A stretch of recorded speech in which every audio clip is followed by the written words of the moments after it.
Hello everyone, my name is Eunice and this is my fiancé. Daniel. And together we're the wealthy Wealthy couple. couple. We've been dating for 3 years and he proposed on the 3rd of December 2020. I said yes. And upon preparing for our wedding, I came to Makodi. We had a photo shoot.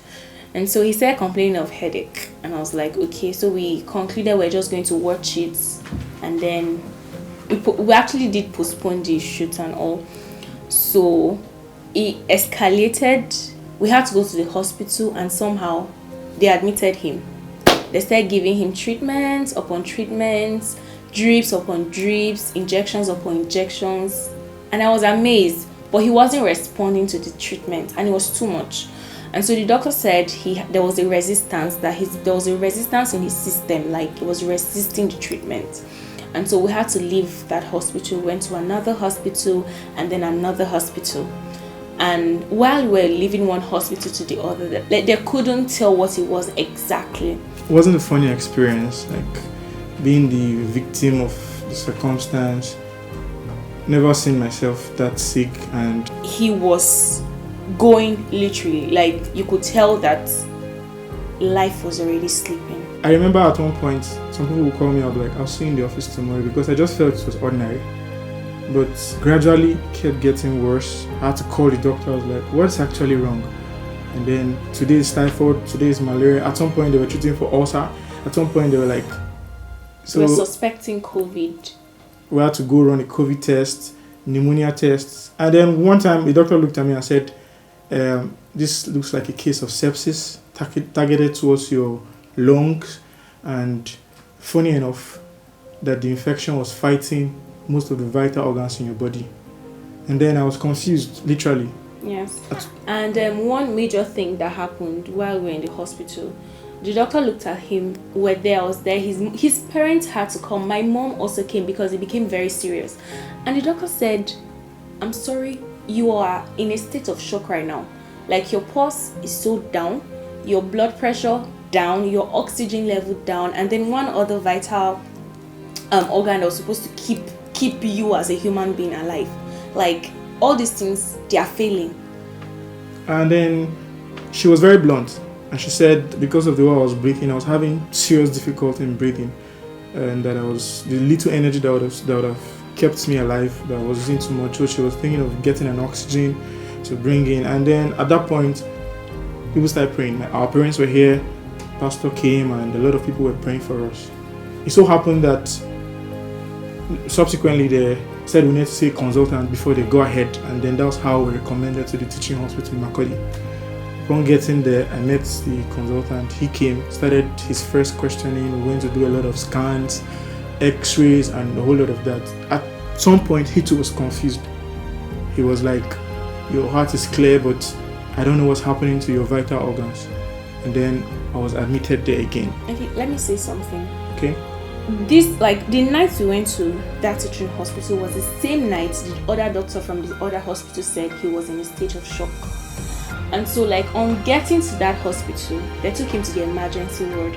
Something psychologically happened. While we just went there immediately, one guy in front of us placed on the same oxygen they needed him to use that we refused and went to the other hospital.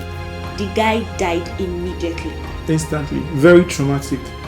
Trying to like get out of that experience, another person died. And at that point, I was like, what is happening? I've not even sat down. I'm coming here. Right in front of us. In less than 30 minutes, 2 people just passed and they were going to the morgue. And I was like, no, this is not my experience. But like I said earlier, the consultant came and told us we were going to see the next day. Took blood samples for tests and the whole of that. And then came the next day. Coming to the next day, terrible experience. Yes, and then while all this was happening, like his pastor was around. Thank you so much, Pastor Austin. He came with some of the church members and they were praying outside. It was like a crusade. Like it was more of like, because we knew this thing was no longer physical, so they were praying, prayers were ongoing, and then the next morning they referred us to Edo State, and then the doctor said something. Yes, those words are evergreen in my heart. Yes. I've never heard words that are that traumatic. Yeah. He came, I was waiting for him till around 12:01. He Yeah, came, what did he say? and then he looked into my eyes and said, "This is a case of Lassa fever. And then you're going to be referred to Edo at Iro at the teaching hospital.